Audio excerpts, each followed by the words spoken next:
Hey, what's up, Math 1? This is Mr. Bainey, and we're taking a look at Lesson 15.1 using graphs and properties to solve equations with exponents. We just finished up Module 14, where we learned how to understand geometric sequences, how to understand how exponential functions work, and that they come from geometric sequences, and also how to graph them, how to get the inputs, the outputs, and so forth. So we're going to continue our work with exponential functions. And on this very first page, let's look at the Explore. On part A, we have this equation. 3 times 2 to the x equals 96. So in this equation, we actually just have one variable. So you notice that we don't have a y or an f of x or anything like that. What we're really trying to find is when we have this function, 3 times 2 to the x, that's an exponential function. And what we've done is we said, okay, well, what if our output is 96? Then what we're trying to find is the input. Okay, so if I go to my table of values, just right below, I want to know if my, oops, that's the wrong side. If I want to know if my output is 96, then what is the input? And so let's just fill out this table of values for 3 times 2 to the x. If my input is 1, that's 3 times 2 to the 1, which is 6. If my input's 2, 3 times 2 to the 2, so that's 2 squared, which is 4, times 3, which is 12. Okay, 3 times 3, whoops, times 2 to the 3, right? 2 to the third power is 8, times 3 is 24. You might also notice that since this is modeled after a geometric sequence, it has the same behavior. We have a common ratio. Our common ratio is 2, right? 6 times 2 is 12, times 2 is 24, times 2 will give me the next one, and so on. So just by following this pattern, I get 48, I get 96. Let's see what's after that. 192, and then we have 384. I believe that's right. And as you can see, we have this question here. If the output's 96, what's the input? We actually got it right here. And you're going to see that on a graph if you want to solve it that way. Then we'll come up with that same answer, with that same input. All right, let's graph it. 3 times 2 to the x. I know is going to be at 1 comma 6. Looks like this goes by 12s on our graph on the right side. 2 comma 12, 3 comma 24, 448. At least they scaled this pretty nicely. 596, 6, and that's pretty much all I can do. You know that when graphing these, that they never, if it's positive, its output will always be positive, and therefore it's never going to go below the x-axis. So it's going to look somewhat like this. All right. Now looking at our output, or looking at our equation, 3 times 2 to the x equals 96. Well, what if we just focus on that 96 for a sec, and we do g of x equals 96, or we can say y equals 96. Well, that means the output's always 96. So if my input's 1, output's 96. If my input's 2, output is 96. If input's 3, same output. Okay, same output. All right. And we're going to treat this as a system of equations, or a system of functions, where we want to know when do the same input give us the same output. And if I were to graph this g of x, or this y equals 96 on the same graph here, I'm actually going to get a straight line. I get this line right here. And I shouldn't just say straight line, it's a horizontal line. That goes like that. So you can see right here is our solution, and that ends up being 5, 96. So our answer to the part A to that equation, because they intersect at the point 5, 96, that means that f of x, our output, is 96 when the input is 5. Now let's look at how this would be solved algebraically. Algebraically, let's say we have this equation, 5 times 2 to the x equals 160. And if we just look at the left side, 5 times 2 to the x, we could graph that. It would be a curve. It's an exponential function. We want to know when is that output, or what input x would we use to get an output for that function of 160. To do this algebraically, the goal is just to get x by itself. So to get x by itself, we're going to focus on getting 2 to the x by itself, because that's where the x is. So we're going to divide by 5. It allows us to divide that 5 out of the left side. So let's see, 2 to the x equals 160 divided by 5 looks like it's 32. Okay, now the question is 2 to what power? 2 to what power, or 2 to what exponent, is going to equal 32? So just start thinking a whole bunch of 2's. Well, is 2 times 2? That's 4. Times 2 is 8. Times 2 is 16. Times 2 is 32. So that is 2 to the 5th power. I'm over here on part C. If 2 to the x equals 2 to the 5th power, that means our exponent, our input, is going to be 5. And this is the algebraic method. Notice we didn't have to think about how these graphs look at all.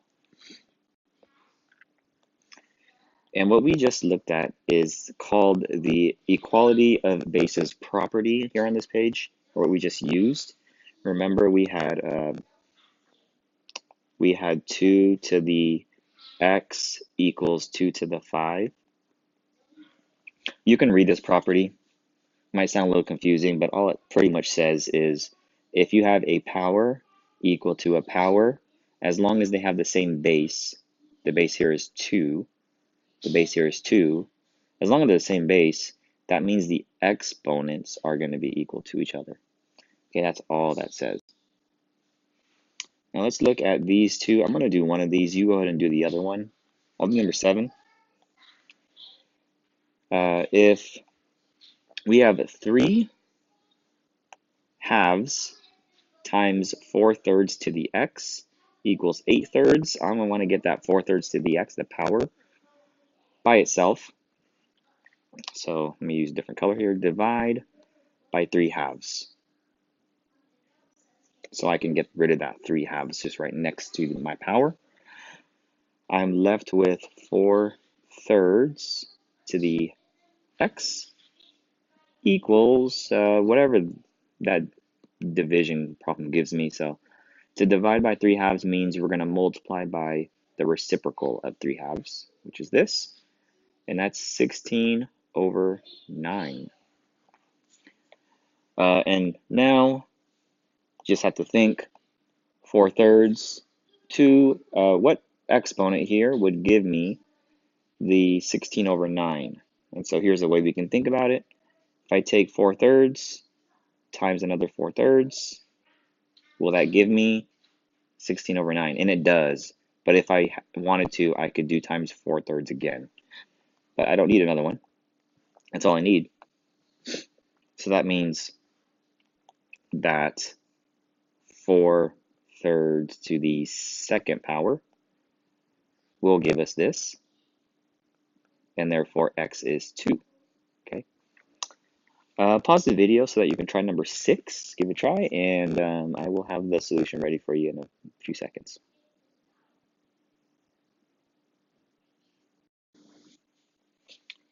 The solution for number 6 is 3.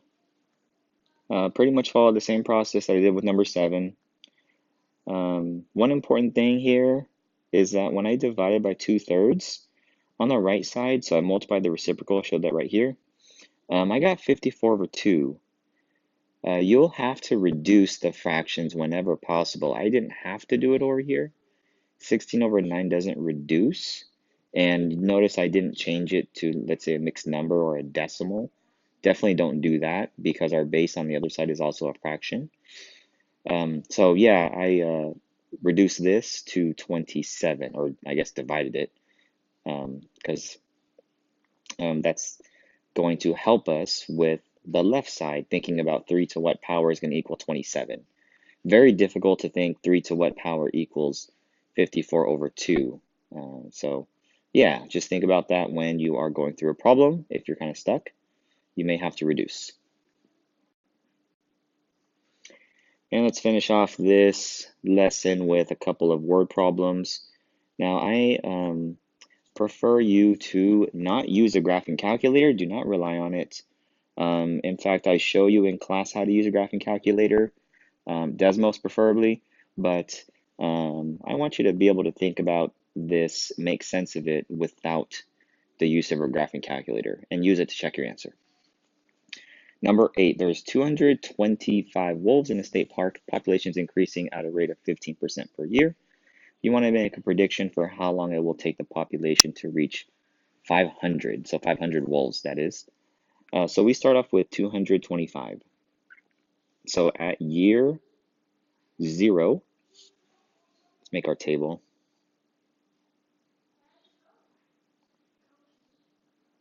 Our population at year 0 is 225. Now, how do we get the population for year 1? Well, we need to figure out how this thing is growing, and it tells us that it's increasing at a rate of 15%. So we're adding 15% to the previous year's population. So if you're thinking about this logically, we're going to take 225. We need to know 15% of that, and we're adding it to 225. Now, there's an easier way to do that. If we're adding 225 to the 15% of it, what we're really doing is we're taking 100%, right, which is the whole population, and we're going to add 15% to that population, to the original, and that amounts to 115% if I add them together. Now, 115% is, as a decimal, 1.15, and that's going to be our common ratio, 1.15.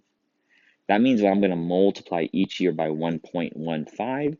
It's going to include the previous population, and it's adding the 15%. Remember, that's why we have the 1.15 as opposed to 0.15. If I take 225, the original population, multiply it by 1.15, I'm going to round this. I get about 259. For the second year, I multiply 259, or I actually got 258.75. So I'm using the more accurate ones, but I'm going to round the actual answer. I get about 298. And remember, as you're going through this, know what our target is, and that's 500 in this case. We want to reach 500. After year 3, we are at 342 wolves. At year 4, we get to 394, something like that. And then the next year, it's 453. We're getting there. And year 6 looks like that's going to do it. We get 520. And we actually went a little bit over.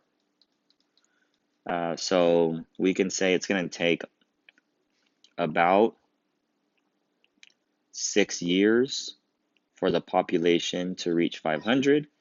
If you want to, you could say something like it's going to take about 5.5 years, or between 5 and 6 years, or something to that effect, as long as it makes sense and that you're precise enough.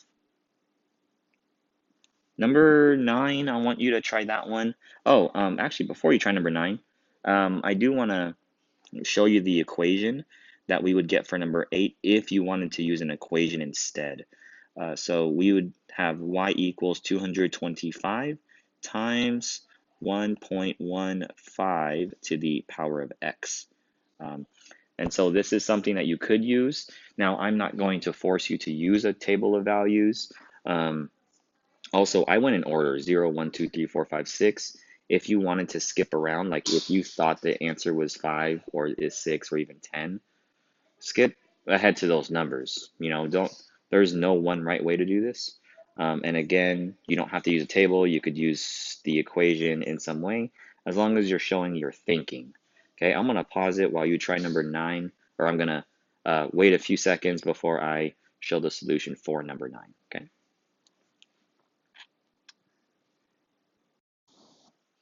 Here we go. For number 9, I wrote down the equation, right? Similar to what I showed for number 8.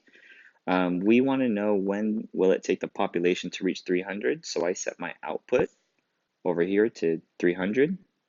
So instead of y equals 175 times 1.12 to the x, it's 300 equals 175 times 1.12 to the x. I'm going to solve it algebraically, or at least try to. Divide both sides by 175 because of this. I get 1.12x is about equal to 1.714. I had to round it. So I want to know this, and there's no nice answer for this, right? We're doing some kind of guess and check and estimating sort of. So 1.12 to what power is going to get as close to this as possible. And so I tried 1.12 to the 4th power and I got this. I tried 1.12 to the 5th power and I actually got pretty close, just a little bit over. So I said it's going to take about 5 years. You could say it's going to take, just under 5 years, or between 4 and 5 years, something like that. Okay, and we're done with this lesson. Hope this was helpful. But yeah, have a great night, and I'll see you next time.